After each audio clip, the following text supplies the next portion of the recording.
ucapkan shalom semuanya. Selamat pagi saudara. Iya, yang di dalam, di luar, di teras juga ya. Teras itu tahta saya biasanya jaga anak. Yang di rumah, shalom, kiranya Tuhan memberkati kita sekalian.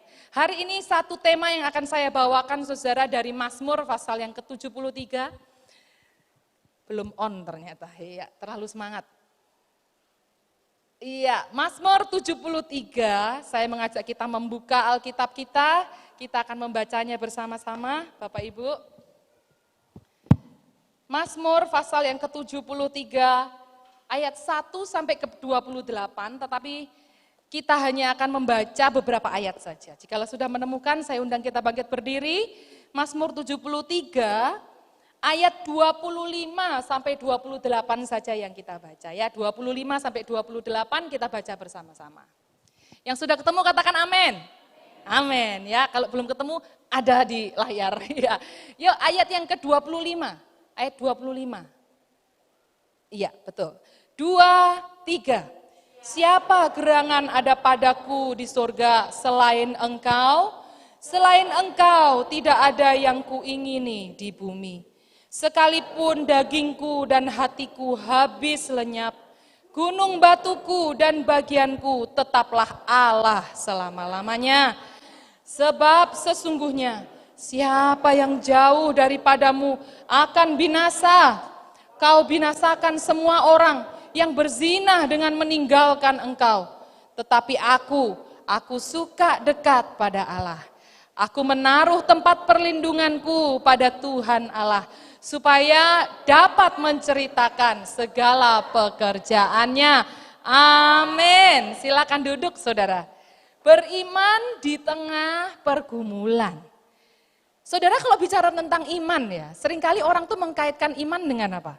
Dengan perasaan. Aku tuh merasa, wah Tuhan tuh baik gitu, merasa ya. Iman tuh selalu dikaitkan dengan perasaan. Selain itu juga dikaitkan dengan keadaan.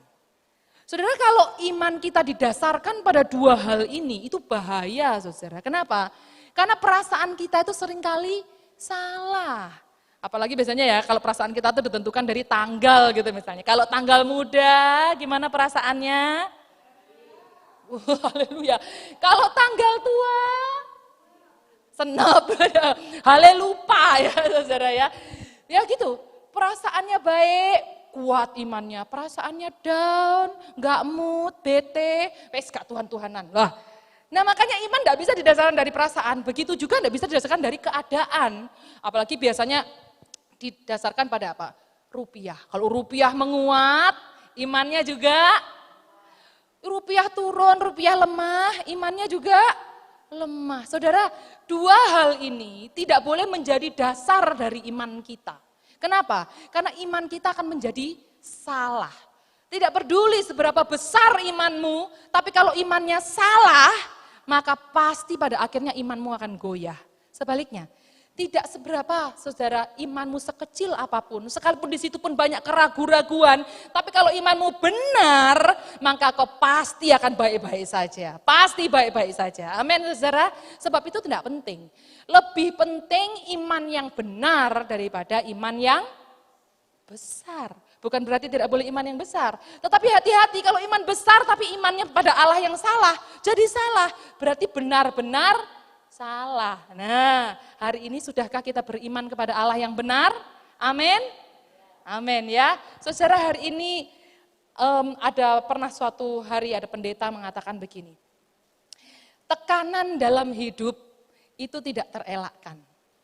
Tetapi hidup dalam tekanan itu pilihan. Sekali lagi ya, tekanan dalam hidup itu tidak terelakkan. Tetapi hidup dalam tekanan itu pilihanmu. Sebab itu saudara di dunia ini kita tuh tidak bisa mengharapkan tidak ada masalah. Mustahil. Kenapa? Karena kita manusia berdosa, mari ngono tinggal di dalam dunia yang sudah jatuh dalam dosa juga. Apa yang kita bisa harapkan dalam keadaan kayak begini ini? Makanya seorang teolog bernama Donald E. Carson, dia mengatakan begini. Dalam dunia yang sudah jatuh dalam dosa, kejahatan dan penderitaan itu seharusnya tidak mengagetkan. Justru yang mengagetkan itu apa? Adanya kebaikan. Kok bisa ya ada kebaikan terjadi dalam dunia yang sudah jatuh bobrok seperti ini? Sehingga hari ini saudara kita mendengar ada cerita apa? Pembunuhan, perampokan, anak bunuh orang tua dan lain sebagainya. Perang hari ini. Kita seharusnya nggak usah kaget. Itu loh tonggoku mati padahal sehat loh. Kalau siang sehat sore mati. Waduh kaget kan? Biasanya nggak pernah mati ini kok bisa mati ya. Kan sebenarnya nggak perlu kaget. Karena memang ini loh dunia yang sudah jatuh dalam dosa. Justru yang kita kaget itu apa saudara? Kalau saudara bangun pagi, lalu saudara ngaca dan saudara lihat ada orang berdosa yang dikasihi oleh Allah di situ. Amin saudara. Nggak amin. Amin. Tuhan mengasihi kita orang berdosa. Kok bisa? Itu loh yang harusnya kita syukuri. Saudara hari ini Asaf ingin mengajarkan kita akan hal ini. Hidup ini tidak bisa lepas dari yang namanya tekanan. Ya, banyak sekali pergumulan. Nah Asaf ini siapa sih saudara? Asaf ini adalah keturunannya Lewi. Lewi punya anak siapa? Gerson. Kehat Merari. Nah Gerson punya keturunan-keturunan, nah Asaf ini. Sampai dia jadi satu kaum Asaf. Dikhususkan untuk jadi pelayan-pelayan mimbar ini loh. Main musik, WL, singer gitu-gitu. Nah tiap hari di bait Allah mereka itu pelayanannya cuma itu doang. Ya melayani memuji Tuhan. Tapi saudara sebagai seorang pelayan Tuhan, tidak imun dari pergumulan. Dia punya masalah yang berat. Asaf, kita lihat ya di dalam ayatnya yang ketiga sampai ayat yang ke-12. Dia melihat ayat 3 saya bacakan. Ayat 3. Sebab aku cemburu kepada pembual. Aku melihat mujur orang fasik. Kesakitan tidak ada pada mereka. Sehat loh. Ginuk-ginuk tubuhnya orang fasik itu dan seterusnya. Bahkan mereka tuh sombong terhadap sesama, berbuat jahat itu loh bangga. Hebat. Saudara saya permisi tapi jangan ngomong siapa-siapa ya. Dulu saya SMP di SMPK Tulungagung saya tukang nyolong. Belum bertobat itu waktu itu ya. Pokoknya kalau tukang nyolong OT bisa. Duh ya Allah Tuhan. Ya maklum waktu itu belum kaya Pak Pendeta Petrus. Enggak. Pokoknya kalau Mbok Ri itu yang tukang kantinnya, Mbok Ri lihat sana, wah saatnya nyolong, wah Mbok Ri lewat sini, dan temenku itu ngomong, gue duitnya akeh ya Rucel, kok iso beli OT-OT tiap hari ngono. Lah kamu nggak tahu, tak ajari ya, trik-trik mencuri yang tidak ketahuan. Jadi saya bahkan setuju, bahkan ngajari orang untuk mencuri. Aduh tapi jangan ngomong sapa-sapa. Untungnya orang fasik yang itu sudah bertobat saudara ya hari ini ya, puji Tuhan. Saudara, bahkan tidak hanya sombong terhadap sesama. Dia juga mengadah kepalanya ke langit kalau saudara baca. Dan ngomong, adakah pengertian pada Allah yang Maha Kuasa? Aku loh berbuat sesukaku, dia juga nggak bisa apa-apa. Nggak tahu kali, dia mah nggak tahu apa-apa Tuhan itu. Kesimpulannya ayat 12. Orang fasik hidup bahagia. Asaf ini nggak terima. It's not fair Tuhan. Sedangkan aku ini berjuang bersusah payah, ayat 13 saya baca ya, ayat 13. Sedangkan aku, sia-sia sama sekali aku mempertahankan hati yang bersih, membasuh tanganku tanda tak bersalah. Tapi sepanjang hari aku kena tulah, kena hukum setiap pagi. Aku ini loh berjuang, berbuat baik, melayani Tuhan, aku, keturunanku, keluargaku. Tapi hidupku itu kena tulah, kena hukum tiap pagi. Saudara kata tiap pagi itu menunjukkan apa? Terus menurut kayak Mazmurnya Daud itu loh. Rahmat Tuhan selalu baru. Ini bukan rahmat Tuhan yang baru yang terus menerus. Masalah yang terus menerus terjadi dalam hidupku. Itu sebabnya saudara di dalam kejadian ini. Asaf menulis dalam ayat yang kedua dan juga ayat yang ke-15, ayat 2 saya katakan. Tetapi aku sedikit lagi maka kakiku terpleset, nyaris aku tergelincir. Saudara Asaf ketika melihat pergumulan hidup seperti ini, imannya nyaris murtad. Dia hampir meninggalkan Tuhan, dak pelayanan wes ikut Yesus bukan malah berkat, malah kutuk yang kudapat. Wes sia-sia aku melayani Tuhan, dak Tuhan-Tuhanan. Hampir tergelincir imanku, itu kata dia. Hampir terpleset aku imannya. Wah, saudara, memang ya saudara. Kapan sih kita itu meragukan kebaikan Tuhan? Kapan? Ketika dalam persoalan. Kenapa Tuhan? Kenapa? Gitu ya. Pernah nggak mungkin kan kita dalam kondisi baik, lalu kita mempertanyakan kebaikan Tuhan. Tuhan, kenapa engkau kok memberkati aku? Aku lo nggak minta. Ada yang begitu ya? Hah? Ada. Tuhan, kok kasih saya sehat sih? Kayak saya perlu aja sih. Nah, gitu. Ada yang ngomong protes sama Tuhan karena diberkati? Nggak ada. Kita itu meragukan Tuhan, protes itu ketika dalam pergumulan. Asaf demikian. Tetapi saudara, puji Tuhan ya. Asaf tidak hanya mengisi Mazmur 73-nya ini dengan keluhan, ngomel, bertanya, enggak. Tapi dia menutup Mazmurnya dengan satu pengakuan. Nah ini inti khotbah saya, saudara ya.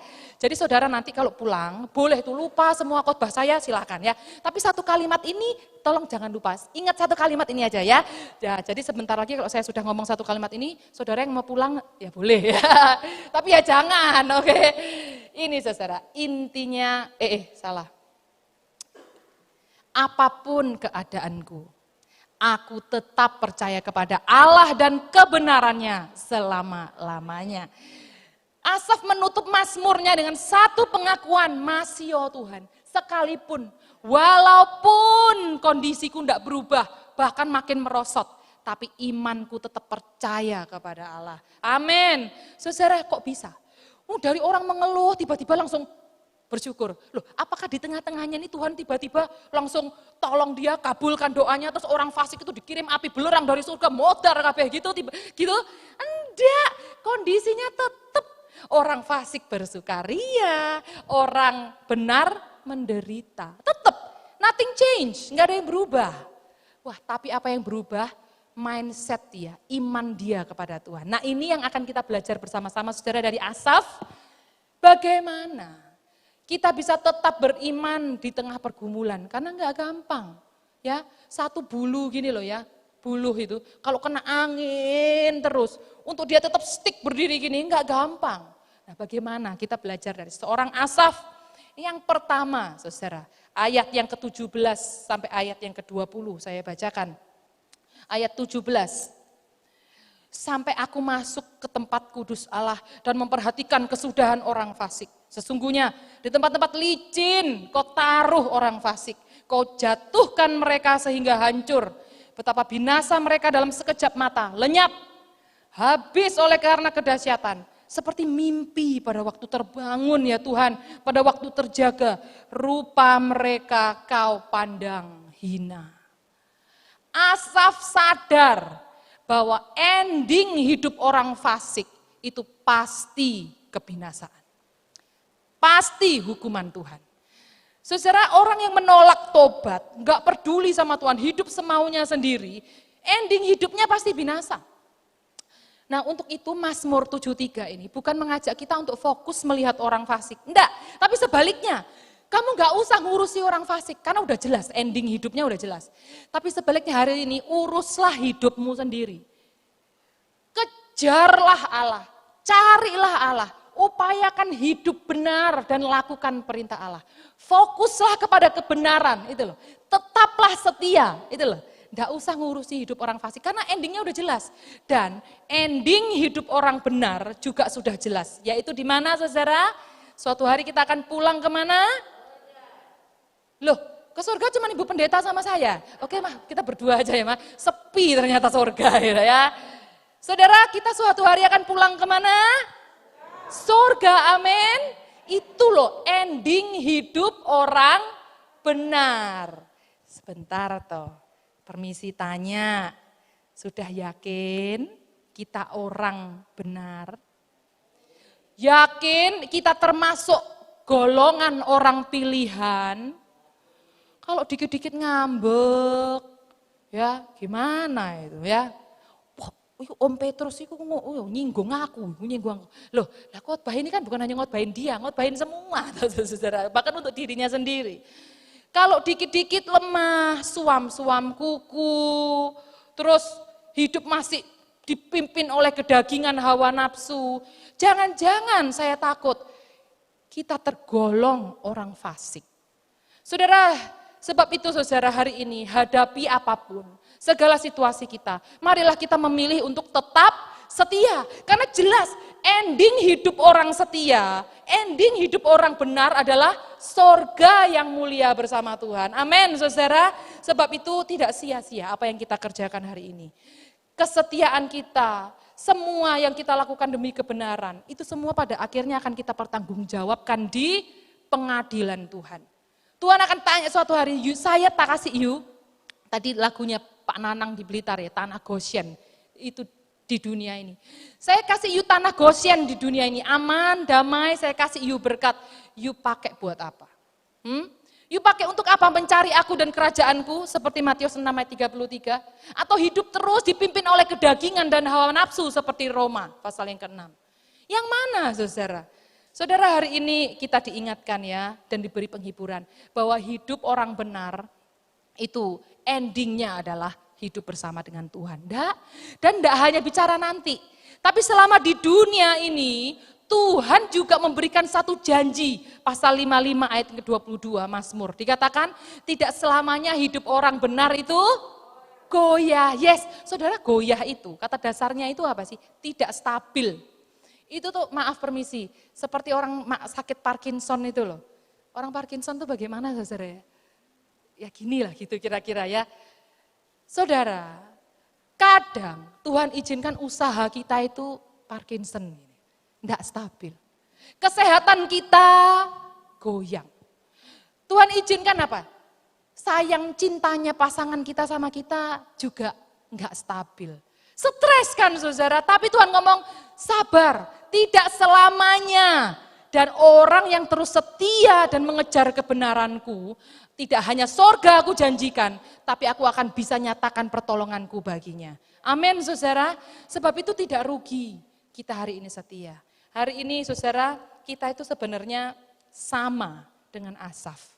Kita tuh dikasih tahu loh ending hidup kita, kasih tahu ya. Di mana? Surga. Enak ya. Dan tidak hanya surga, di dunia juga Tuhan Immanuel.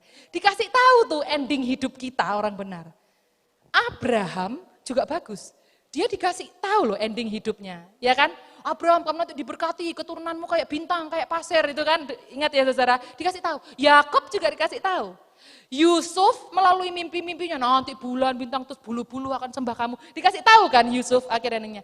Saya tanya, siapa di dunia ini yang paling menderita hidupnya? Siapa? Ayub namanya. Ayub itu waktu dia teriak, ini boron semua badannya, ini kesakitan, dia ditinggalkan, anak mati, harta habis. Tuhan, why Lord?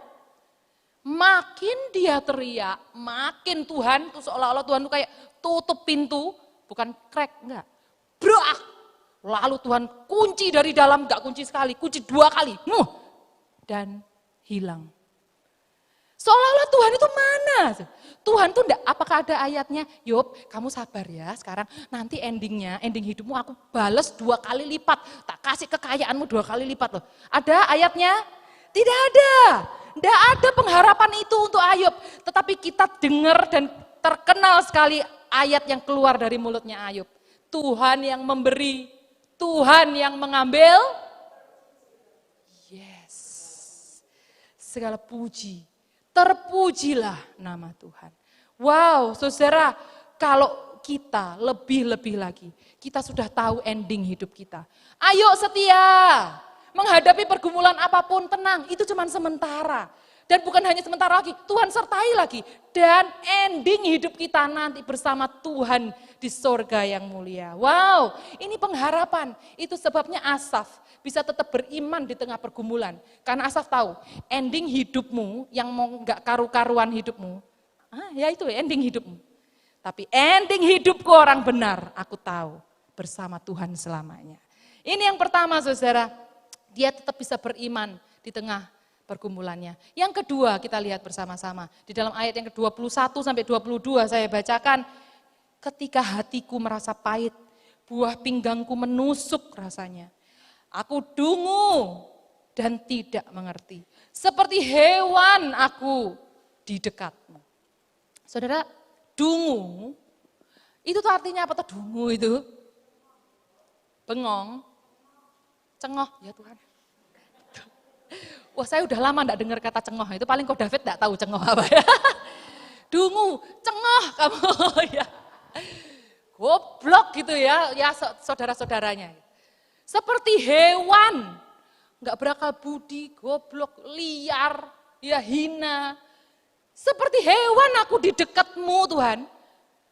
Masalah yang kau kasih sama aku ini membuat aku tuh goblok, enggak ngerti apa-apa aku gitu Tuhan. Kenapa Tuhan enggak ngerti? Saudara waktu saya ke dokter Emi ini loh, di sini apotek itu. Dokter Emi itu lihat Tian-Tian anak saya yang kecil. Dokter Emi, oh ya hernia ini. Ya Bu silakan duduk. Ya Bu hernia ini berarti harus operasi.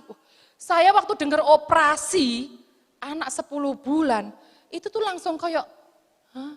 Nah dungui cengoh ini tadi nih sayanya. Dungu itu kira-kira 3-4 menit itu, 3-4 detik itu saya kayak, sampai dokter, nah, habis ngomong gitu kan, habis ya harus operasi terus dokter Emi kan ngomong terus gitu kan. Saya tuh sampai blank gitu rasanya kayak enggak denger. Oh, dungu itu kayak gitu. Saking syoknya hatiku. Bukannya saya enggak doa. Tuhan belas kasihanmu, tumpang tangan anakku. Sembuh. Endingnya juga harus operasi, saudara. Loh, Tuhan, saya tanya, kenapa Tuhan enggak jawab? Kenapa Tuhan jawab tidak terhadap, coba kalau Tuhan sembuhkan, kan aku bisa kesaksian di gereja, loh kan keren. Saudara-saudara percaya ya, lah kan keren kan, asik kan. Tapi Tuhan jawab enggak, operasi 10 bulan. Waduh Tuhan, sekarang pertanyaannya Bapak Ibu, kenapa Tuhan tega jawab tidak? Yang pertama adalah karena Tuhan tahu, itulah cara terbaik supaya iman kita tumbuh. Ada seorang Johnny Erickson Tada. Dia tuh berasal dari orang kaya. Nah, dia tuh atlet triathlon tuh loh, yang nyebrang renang laut, nyebrangi laut, terus sepedaan, terus running gitu loh, saudara ya, hebat ya. Terus dia juga atlet seluncur indah. Nah, suatu hari dia itu salah memperkirakan kedangkalan kolam. Akhirnya dia terjun indah, kena tulang belakang, jadi dari bahu sampai kaki, lumpuh. Usia 17 tahun. Wah, ini usia emas. Dia marah sama Tuhan, kenapa Tuhan kayak begini dan lain sebagainya. Tapi saudara, perlahan demi perlahan ya, potensinya itu mulai keluar. Dia belajar nulis, dia mulai belajar melukis, itu kuas dia gigit, terus dia painting gini loh ya.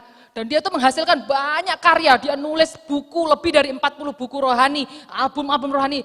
Dia buat film, dan dia juga dirikan Yayasan Kristen Khusus Disabilitas Internasional. Jadi seluruh dunia yang disabilitas tidak mampu bisa lapor ke sana, ke yayasannya Johnny Erickson Tada ini. Wah hebat ya, dia tuh padahal sudah begitu menderita, bayangin ini lumpuh saudara, tidak bisa apa-apa, yang bisa gerak cuma lidah doang sama mata kedip-kedip. Ini kan mau apa orang begini, tapi dia berkarya loh. Tidak cukup. Usia 79 tahun, Tuhan kasih dia kanker payudara. Lalu dia marah juga sama Tuhan. Tuhan, kurang tak?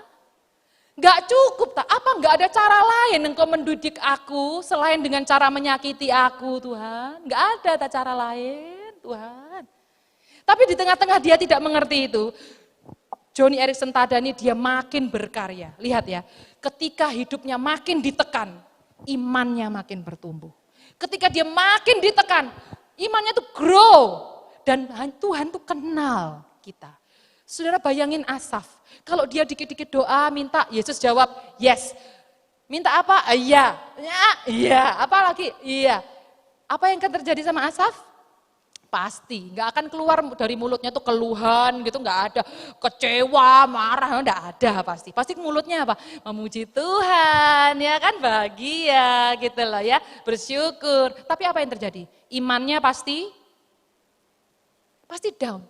Nggak akan tumbuh, dia pasti akan terus jadi bayi rohani terus. Pelayanan begitu lama, tapi mintanya dilayani terus. Ya, itu loh saudara. Sebab itu kadang saudara Tuhan itu mengizinkan penderitaan dalam diri kita. Dan Tuhan jawab no terhadap doa kita.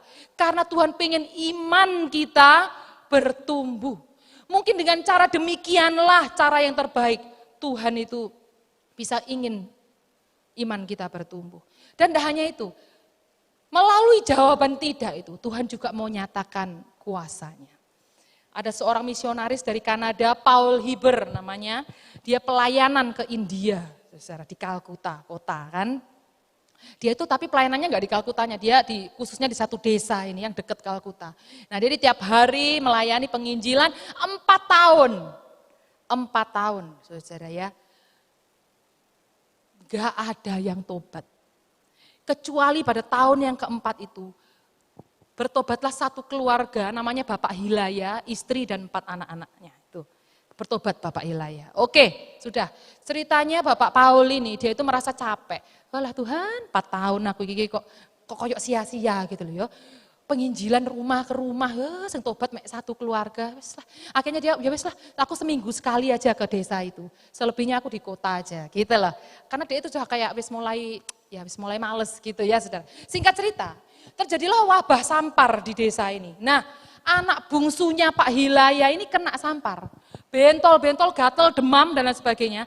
Nah, tetangga-tetangganya Pak Hilaya ini ngomong, bisa enggak Allahnya orang bule itu nyembuhin anakmu? Ya tadi diece sama tetangga-tetangga. Lalu Pak Paul datang, doain anaknya dari pagi, siang, sore. Mungkin dia KKR di depan anaknya ini ya saudara ya. Doa sampai sore, jangankan sembuh, panasnya turun aja enggak. Ya akhirnya Pak Paul ya udah Pak Hilaya saya permisi pulang dulu ya, besok datang lagi ya kan. Di tengah perjalanan mau balik ke Kalkuta, dia dikasih tahu bahwa anak ini tadi meninggal, mati. Wah dia waktu itu balik, dia di jalan tuh ngomel, Tuhan hal sepele seperti ini aja loh kok Tuhan gak sanggup sih. Kenapa sih Tuhan? Kan bagus kalau Tuhan sembuhkan dia. Terus jadi kesaksian tetangga-tetangganya kan bisa jadi percaya Tuhan. Kenapa sih Tuhan? Apa susahnya sih nyembuhin anak kecil begini? Hatinya tuh marah gitu loh Paul Hiber ini. Wes singkat cerita anak ini dikubur, 2 hari berselang, dia udah pulang, Pak Hilaya ini datang ke rumahnya Pak Paul. Tapi mukanya ini cerah gitu loh. Nah Pak Paul ini kan yang batin. Kamu nih anakmu baru dikubur 2 hari lalu, nah ini mukamu kok berseri-seri, terus tanya atau makanya, loh Pak kok mukanya berseri-seri kenapa? Pak Hilaya ini bilang, iya Pak, karena pada waktu pemakaman itu, kami 5 orang ini, kami memuji Tuhan, kami bilang, nak tunggu papa mama di pintu gerbang surga ya. Suatu hari kita akan ketemu lagi. Ini cuma perpisahan sementara. Kita punya pengharapan di dalam Yesus. Haleluya. Kami memuji Tuhan, kami baca ayat dan sebagainya. Lah tetangga kami itu bingung, heran. Kok bisa orang berduka tapi mereka bersuka? Akhirnya tetangga-tetangga itu mereka mau percaya kepada Tuhan Yesus. Saudara seringkali Tuhan memberi masalah, karena dengan cara itu Tuhan mau nyatakan kuasanya. Amin saudara. Sebab itu hari ini jikalau kita dihadapkan persoalan, jangan buru-buru tergelincir. Jangan buru-buru kepleset imannya, menyalahkan Tuhan. Iya, wow saya double ini ditonton ya. Saudara, enggak usah jauh-jauh ya. Saya udah permisi sama Tante Noni. Ingat, Tuhan pernah izinkan Tante Noni punya satu masalah yang berat. Stres, kekecewaan, mungkin bukan, kekhawatiran yang sangat tinggi. Ya. Sampai dia tuh ketakutan. Apa yang terjadi? Apa saudara? Tuhan selesaikan masalahnya? Enggak. Tuhan justru kirim hal yang paling dia takutkan. Apalagi itu zaman Delta. Ya permisi ya. Mungkin beberapa di antara kita juga melihat kondisi Tante Noni waktu itu ya. Aduh, kok seolah-olah tidak ada harapan. Ya enggak saudara? Sudah stres, depresi, permisi Tante ya, mungkin seperti yang Alkitab tadi catat loh, seperti orang dungu tadi itu loh. Karena cuman enggak ngerti. Kirim COVID lagi, Tuhan. Ini belum selesai, malah ditambahi yang paling dia takutkan. Waduh, wes habis ini, tamat riwayat. Ya, logika kita demikian kan. Tapi hari ini kita lihat Tante Noni sudah mimpin WL lagi. Amin. Berikan sorak-sorai bagi Tuhan. Wih, tiap minggu ecek-ecek. Wah, sekalipun ecek-ecek mari ngono ngene, saudara ya. Aduh saknoe, tapi wah capek sudah melayani Tuhan. Sembuh, baik stresnya maupun sakit fisiknya. Tuhan pulihkan, amin. Ya saudara, Tuhan itu nyatakan pemeliharaannya. Cara Tuhan itu memelihara kita, enggak harus langsung jawab ya. Lah kita tuh seringkali kan konsepnya gini, kalau Tuhan baik, Tuhan pasti jawab ya. Kalau Tuhan jawab tidak, berarti Tuhan enggak baik, Tuhan enggak sayang aku, Tuhan enggak peduli. Loh ini kan konsep yang keliru gitu loh. Cara Tuhan memelihara kita, menyatakan kebaikannya sama kita itu bisa dengan cara memberi kita kesulitan. Kuasa Tuhan itu juga bisa dinyatakan melalui kesulitan. Saudara, sebab itu jangan terburu-buru. Tergelincir imanmu. Karena dengan cara itu Tuhan ingin kita bertumbuh. Dengan cara itu juga Tuhan mau menyatakan kuasanya bagi kita. Saudara, inilah yang kedua ya. Supaya dengan demikian kita bisa melihat Tuhan itu lebih jelas. Mengalami Tuhan lebih nyata, lebih dahsyat lagi dalam hidup kita. Wow, ini yang kedua saudara. Beriman di tengah pergumulannya. Yang ketiga, oh ya ini saudara. Seperti Paulus tuh pernah kan, dia ngomong dalam 2 Korintus, Tuhan tolong cabut duri dalam dagingku. Kenapa? Karena waktu itu ada utusan iblis, saudara, berusaha untuk menggocoh imannya, supaya dia itu menyombongkan diri. Kalau aku Paulus, kamu ki sopo, hamba Tuhan baru, muda-muda cilik-cilik kan. Aku tuh, utusan iblis itu berusaha menggocoh imanku Tuhan. Tuhan tolong, usir utusan iblis ini. Wih, doa yang mulia ya, bagus ya. Tapi Tuhan jawab apa? Tidak. Cukuplah kasih karuniaku bagimu. Justru di dalam kelemahanlah kuasaku menjadi yes. Justru di dalam kesulitanlah kuasa Tuhan itu makin menyata. Sebab itu kembali kita diingatkan ya, seperti Asaf. Bisa beriman di tengah pergumulannya. Karena kita yakin percaya, sekalipun jawaban Tuhan itu no, sekalipun tampaknya Tuhan tutup pintu, tapi itu pun Tuhan campur tangan demi kebaikan kita. Amin, saudara. Haleluya. Itu yang kedua, kita lihat yang ketiga, bagaimana tetap beriman di tengah pergumulannya. Ayat 23b sampai 26 saya bacakan. 23b, Engkau Tuhan memegang tangan kananku. Dengan nasihatmu engkau menuntun aku, kemudian engkau mengangkat aku ke dalam kemuliaan. Oh, siapa gerangan ada padaku di sorga selain engkau? Selain engkau tidak ada yang kuingini di bumi, sekalipun dagingku dan hatiku habis lenyap. Gunung batuku dan bagianku tetaplah Allah selama-lamanya. Saudara, kita seringkali mendengar doa, percaya ya sama Tuhan, maka rumputmu pasti hijau. Amin. Doa ya, beribadah, maka airmu pasti tenang. Ya, amin. Saudara, ini sebenarnya adalah doa dari iman yang naif. Dan doa-doa seperti ini seharusnya kita tinggalkan. Kenapa? Lupa ya. Tuhan bawa Israel ketemu apa? Padang gurun.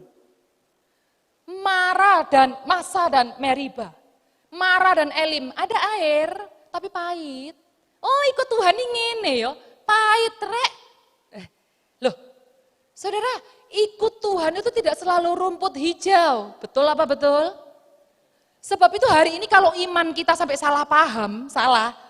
Yang kita fokuskan tujuan saya ini adalah rumput hijau. Saudara permisi, maaf. Anda beriman pada Allah yang salah.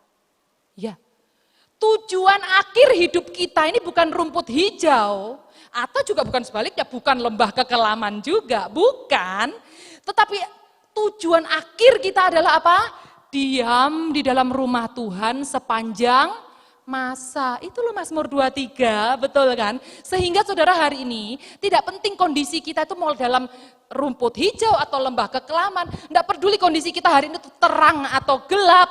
Tapi yang penting ada Tuhan enggak di situ? Buat apa kita hidup terang, hidup bahagia dan kecukupan berkelimpahan, tapi Tuhan acungkan tangannya untuk melawan kita. Buat apa? Sebab itu hari ini saudara, fokus hidup kita, Tuhan kalau boleh berikan saya rumput hijau. Kalau enggak pun, enggak apa-apa. Asalkan engkau tetap bersamaku. Asalkan kau hadir dalam aku menjalani ini semua. Hadir itu apa sih? Maksudnya itu apa? Hadir itu apa sih? Maksudnya Allah di pihak kita. Apakah saudara hari ini engkau percaya dan yakin Allah sedang di pihakmu? Amin. Yes, itu lebih penting daripada jawaban ya atas doa-doa kita. Nah saudara, iman seperti ini tuh kita harus bertumbuh ya. Sebab itu ending perjalanan kita sekali lagi, bukan lagi tentang masalah berkat atau tidaknya. Bukan kelepasan dari doa atau tidak, enggak. Tapi apakah Tuhan bersamaku atau tidak. Itu yang lebih penting. Sehingga dari sini Asaf dia bilang dalam ayat 26. Sekalipun dagingku dan hatiku habis lenyap. Karena pergumulan terus datang Tuhan sampai mengikis imanku. Oh Tuhan, tapi aku tetap mau percaya kepada Engkau selama-lamanya. Saudaraku, mari saya mengajak kita untuk belajar dari Asaf. Yang terpenting bukan Tuhan kabulkan doaku, tapi yang terpenting adalah Allah di pihakku. Amin, saudara. Sebentar toh, dari tadi kita tuh ngomongin tentang beriman, harus kuat ya beriman. Tujuannya untuk apa sih beriman itu? Untuk apa sih kita kuat dalam Tuhan itu? Tujuannya apa? Bagus sekali Asaf menutup di dalam ayat yang ke-28. Tetapi aku suka dekat pada Allah. Aku menaruh tempat perlindunganku kepada Tuhan. Supaya dapat menceritakan segala pekerjaannya. Wow saudara, melalui hidup kita, sekalipun hidup kita yang menderita itu tadi loh, yang doanya dijawab tidak tadi itu. Melalui hidup kita, kalau kita tetap kuat, nama Tuhan dipermuliakan. Amin. Melalui hidup kita, orang bertobat seperti tetangga-tetangga Hilaya itu. Menjadi percaya kepada Tuhan melalui hidup kita. Saudara rindu hidupmu menjadi berkat bagi orang lain? Saudara rindu hidupmu, melalui hidupmu banyak orang bertobat dan percaya Tuhan? Amin saudara. Sebab itu hari ini sekalipun habis dagingku, habis hatiku karena masalah yang begitu banyak. Tapi aku mau tetap percaya kepada Allah. Amin.